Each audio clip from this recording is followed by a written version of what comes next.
किसी ने कहा है, travelling is all about the journey not the destination. पर साहब, जब मंजिल ही इतनी खूबसूरत हो तो कौन कम वक्त रास्तों की फिक्र करता है। सफ़र खुद ब खुद सुहाना हो जाता है। प्यारे दोस्तों, अगर आपके पास भी सैटरडे और संडे की बस 2 गिनी हुई छुट्टियां हैं और आप भी इस भागम भाग भरी जिंदगी को 2 पल सुकून के देना चाहते हो, तो बस 2 जोड़ी कपड़े लो, शताब्दी या वंदे भारत की टिकट बुक करो और मथुरा आ जाओ, कृष्ण कन्हैया की प्यारी नगरी वृंदावन। जी हाँ दोस्तों, आपने बिल्कुल सही सुना। माना कि शिमला मनाली की बर्फीली वादियाँ यहाँ नहीं है, पर बाके बिहारी के दर्शन कौन से जन्नत से कम है। ये भी माना कि यहाँ की गलियाँ थोड़ी तंग है, थोड़े बंदर भी परेशान करते हैं, पर माखन मिश्री की खुशबू और देश विदेश से आए हुए लोगों को हंसते हुए, गाते हुए, झूमते हुए जब आप इस्कॉन मंदिर में देखते हो तो दिल को एक अलग ही सुकून का एहसास होता है। तो ज़्यादा ना सोचते हुए और अपनी छुट्टियों का सही यूटिलाइज करते हुए चलो चलते हैं और वृंदावन घूम आते हैं। Hey everyone, welcome back to my channel. So welcome to a new vlog। और मैं निकल रही हूँ अभी मथुरा के लिए। और इस बार का जो ब्लॉग है मैं मेरे घर से ही स्टार्ट कर रही हूँ और अभी मैं निकल रही हूँ रानी कमलापति स्टेशन के लिए। शिवम हाय बोलो। हाय। ये है शिवम पीछे। इस बार का ब्लॉग की शुरुआत मैं मेरे घर से ही कर रही हूँ और मैं निकल रही हूँ अभी रानी कमलापति स्टेशन। अभी 12 बज रहे, रात के 12 बज गए हैं और मैं निकल रही हूँ जबलपुर सुपरफास्ट एक्सप्रेस 12192 से मथुरा के लिए। तो बिल्कुल आप सभी का स्वागत है एक ब्रांड न्यू एपिसोड में मथुरा एंड वृंदावन के लिए। एज यूजुअल चलो आपको भी अपने साथ लेकर के चलती हूँ।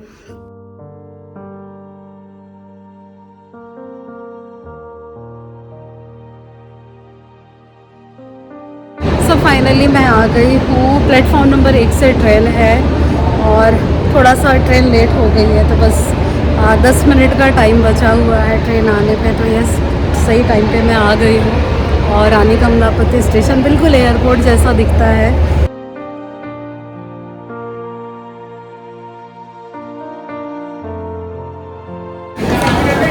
हेलो जी, फाइनली मैं पहुँच गई हूँ मथुरा और अभी हो रहे सुबह के 11:30 पौने 12 बज रहे हैं और 9:30 में ही मैं आने वाली थी यहाँ पर, लेकिन ट्रेन एज यूजुअल पता है ठंड में लेट हो जाती है। तो अभी ट्रेन जो है यहाँ 2 नंबर प्लेटफॉर्म पे रुकी है, तो यहाँ से मैं निकल रही हूँ और सीधे वृंदावन के लिए निकलूँगी। आज और कल मेरा 2 दिन का स्टे वृंदावन में है। और मथुरा जो है वेल कनेक्टेड है, सारे सिटीज़ से कनेक्टेड है। और अगर आप फ्लाइट में आना चाहते हो तो आप आ जाओ, आगरा आ जाओ। आगरा से मथुरा की जो दूरी है 45 to 50 किलोमीटर की दूरी है, लेकिन वहाँ ज़्यादा कनेक्टिविटी नहीं है। तो आप दिल्ली आ सकते हो और दिल्ली से मथुरा की जो दूरी है हार्डली 180 किलोमीटर है। और अगर आप ट्रेन से आना चाहते हो तो सारे मेजर सिटीज़ से मथुरा का जो ये है वेल कनेक्टिविटी है। मथुरा यहाँ सारे मथुरा स्टेशन पे सारे बड़े सिटी से ट्रेन आती है। तो चलो अब चलते हैं और वृंदावन के लिए निकलते हैं। भोपाल से चल करके मैं आ गई हूँ श्री कृष्ण जन्मभूमि मथुरा। और मथुरा में आप सभी का, मैं सीमा आप सभी का स्वागत करती हूँ। मथुरा आने के बाद मथुरा स्टेशन से वृंदावन की जो दूरी है वो हार्डली 15 से 20 मिनट की दूरी है। और यहाँ से शेयरिंग ऑटो चलती है जिसके लिए आप 30 to 50 रुपीज़ दे करके शेयरिंग ऑटो में 15 से 20 मिनट में आप वृंदावन पहुँच जाओगे। यहाँ से मैंने एक प्राइवेट ऑटो रिजर्व कर लिया है जिसके लिए मैं 200 रुपीज़ पे कर रही हूँ। तो चलो मेरे साथ आप सभी एज यूजुअल मैं आपको भी अपने साथ लेकर के चलती हूँ श्री कृष्ण जन्मभूमि मथुरा और वृंदावन के लिए।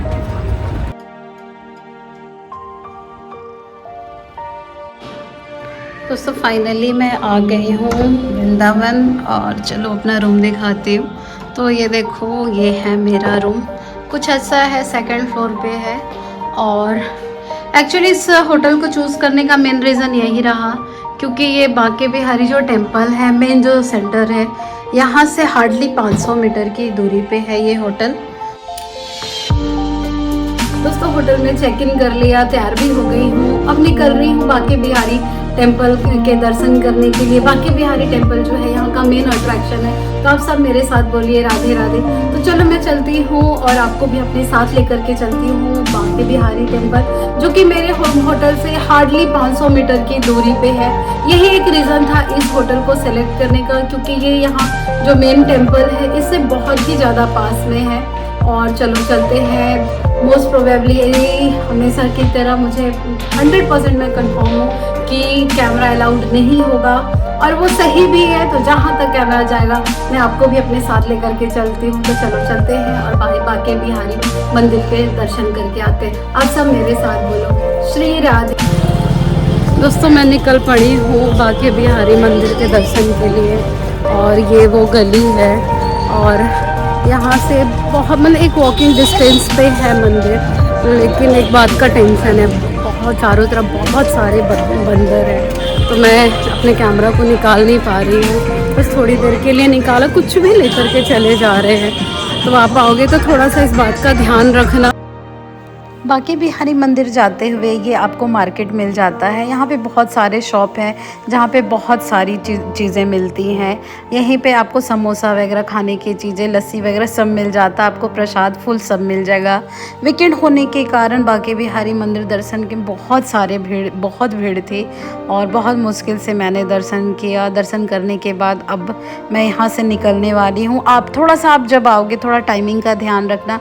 सुबह में दोपहर के 12 बजे तक मंदिर खुला रहता है और शाम में 4 से 8, तो टाइम का आप थोड़ा सा ध्यान रखना। बहुत ही कड़ी मशक्क़त के बाद, लंबी लाइन में लगने के बाद फाइनली मैंने दर्शन कर लिया। और ये अच्छा फ्रेंड्स, तो फाइनली मैं बांके बिहारी मंदिर का दर्शन कर ली। सुबह से कुछ खाया नहीं था, तो मंदिर से निकलने के बाद ही एक यहाँ पे रेस्टोरेंट है, नाम मुझे याद नहीं आ रहा है, लेकिन बस यहाँ पे मैं रुक गई हूँ डोसा खाने के लिए। भीड़ बहुत ज़्यादा थी, अभी सीज़न भी नहीं है, ये ऑफ सीज़न ही है, फिर भी इतनी ज़्यादा भीड़, 2 घंटे लग गए दर्शन में। हाँ लेकिन ये है, बाहर मैं बिल्कुल भी सूट नहीं कर पा रही हूँ। जो भी यहाँ की ये है गली वगैरह है या मार्केट है, इतने सारे बंदर हैं, इतने सारे, वो कुछ भी उठा करके लेके जा रहे हैं। तो आप जब आना तो थोड़ा सा केयरफुल रहना। अभी मैं रेस्टोरेंट में बैठी हुई हूँ, इसलिए इस जगह को सूट कर पा रही। दोस्तों डोसा खाने के बाद अब मैं निकल पड़ी हूँ यहाँ के मार्केट को थोड़ा सा करीब से देखने के लिए, यहाँ का मार्केट कैसा है। हाँ यहाँ जब आप आओगे तो ये कुछ रबड़ी टाइप का दूध, यहाँ की लस्सी और यहाँ के पेड़े बहुत फेमस है, तो इन सब चीज़ों को आप ट्राई कर सकते हो। और ये मंदिर जो है ये निधिवन जाते हुए ये मंदिर पड़ा था। इस मंदिर का नाम मुझे नहीं पता, अगर आपको पता है तो आप कमेंट बॉक्स में लिख के बताना कि इस मंदिर को क्या बोलते हैं। यहीं पे ना एक बंदर ना यहाँ के कुछ लोग बैठे हुए थे, तो उनका शॉपिंग बैग लेकर के चला गया था।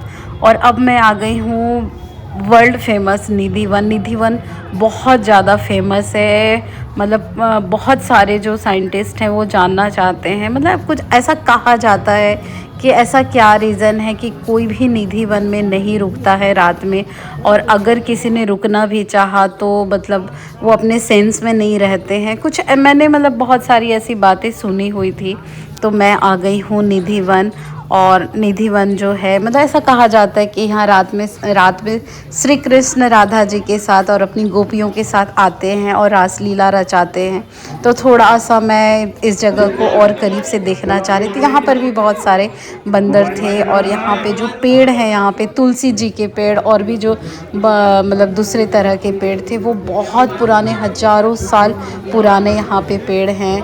और ये देखो ये वाले पेड़ हैं जो बिल्कुल मतलब बहुत अलग टाइप के यहाँ पे पेड़ हैं। तो यहाँ भी मैं निधिवन में घूमी और बहुत अच्छा लगा निधिवन को और करीब से जानने। बांके बिहारी मंदिर के दर्शन करने के बाद 20 रुपये का ई रिक्शा करके मैं निकल पड़ी हूँ इस्कॉन टेम्पल। और यहाँ बांके बिहारी से इस्कॉन टेम्पल का जो डिस्टेंस है वो 500 मीटर की दूरी पे है। तो ये देखो इस ई रिक्शे में मैं निकल पड़ी हूँ इस्कॉन टेम्पल। चलो आपको भी अपने साथ लिए चलती हूँ। सो फाइनली मैं आ गई हूँ इस्कॉन टेम्पल, और ये जो टेम्पल है बहुत ही भव्य है, पूरा मार्बल का बना हुआ है। ये देखो ठीक मेरे पीछे यहाँ पे पता नहीं यहाँ कैमरा अलाउड है कि नहीं। चलो चलते हैं और यहाँ पे इस्कॉन टेम्पल चल करके दर्शन करके आते हैं। यहाँ पे कृष्ण जी, राधा जी और बलराम जी की यहाँ पे पूजा होती है।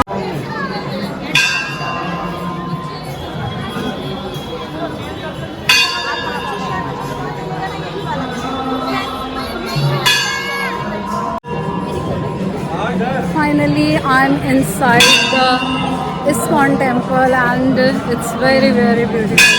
बहुत ही खूबसूरत है, पूरा मार्बल का बना हुआ है। ये देखो, और ये एक अलग ऑर्गेनाइजेशन के द्वारा चलाया जाता है। ऑल ओवर वर्ल्ड में ISKCON टेम्पल है। कैमरा यहाँ से आगे जाना अलाउड नहीं है, तो आप लोग यहीं से कृष्ण जी के और राधा जी के और बलराम जी के यहीं से दर्शन कर लो।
के लिए बैठना चाहिए।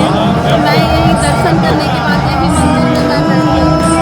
चारों तरफ लोग हैं, भक्त लोग हैं, बहुत सारे फॉरेनर हैं जो कि डांस करें। थोड़ा सा क्लोज करके मैं आप लोगों को दिखाती हूँ।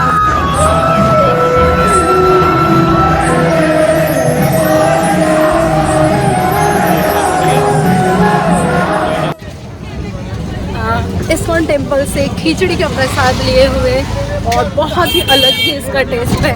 मैं निकल पड़ी हूँ प्रेम मंदिर, और वही ई रिक्शा में एक चीज़ यहाँ बहुत अच्छा लगा मुझे कि ई रिक्शा की जो ये है फैसिलिटी वो बहुत अच्छी है, और रेट वगैरह भी बिल्कुल भी ज़्यादा नहीं। हार्डली इस मंदिर से उस मंदिर में 10 से 20 रुपए में पहुँच जा रही हूँ। तो चलो चलते हैं प्रेम मंदिर, और रात में वहाँ की जो खूबसूरती है वो देखते बनती है। चलो चलते हैं।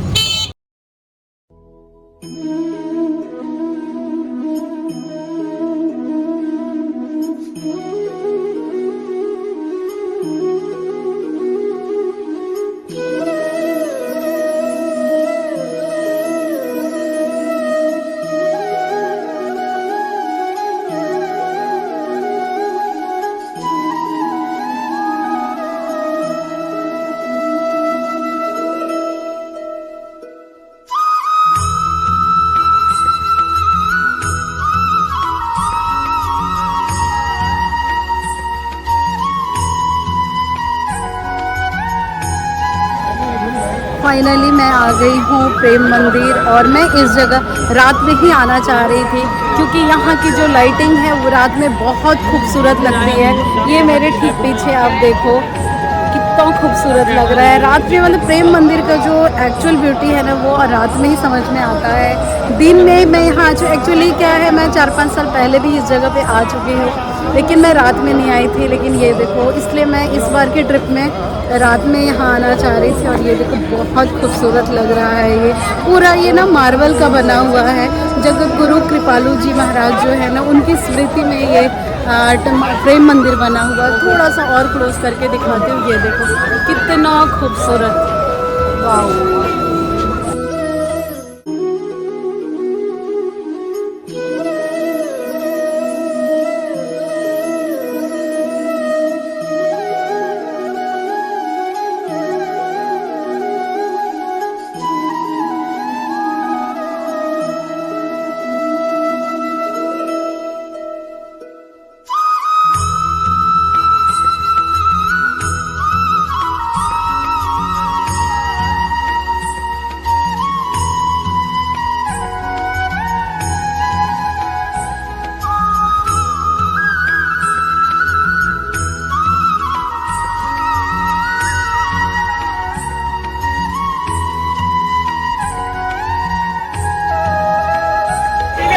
हाँ जी, बड़े ही अच्छे से हमने प्रेम मंदिर का भी दर्शन कर लिया। अब मैं यहाँ से निकल पड़ी हूँ अपने होटल के लिए। और यहाँ मंदिर के बाहर जो है ना, बहुत सारे फूड स्टॉल है, खाने की बहुत अच्छी व्यवस्था है यहाँ पे। और मार्केट भी अच्छा दिख रहा है। और यहाँ से बांके बिहारी मंदिर जहाँ पे मेरा होटल है, वो हार्डली 800 मीटर की दूरी पे है। तो चलो अब मैं निकलती हूँ। आज का दिन जो है अब यहीं पे मैं एंड करती हूँ। इस ब्लॉग को भी यहीं पे एंड करती हूँ और निकल रही हूँ अपने होटल के लिए। फ्रेंड्स, आपको अगर मेरा ये ब्लॉग अच्छा लगा हो, ज़रा सा भी इन्फॉर्मेटिव लगा हो, तो प्लीज़ मेरे चैनल को लाइक करना, कमेंट करना। चैनल को सब्सक्राइब नहीं किया है तो चैनल को सब्सक्राइब कर देना। तो फिर से मैं मिलती हूँ आप लोगों से एक नए ब्लॉग में। तब तक आप सभी अपना ख्याल रखना। Bye bye. जय राधे राधे।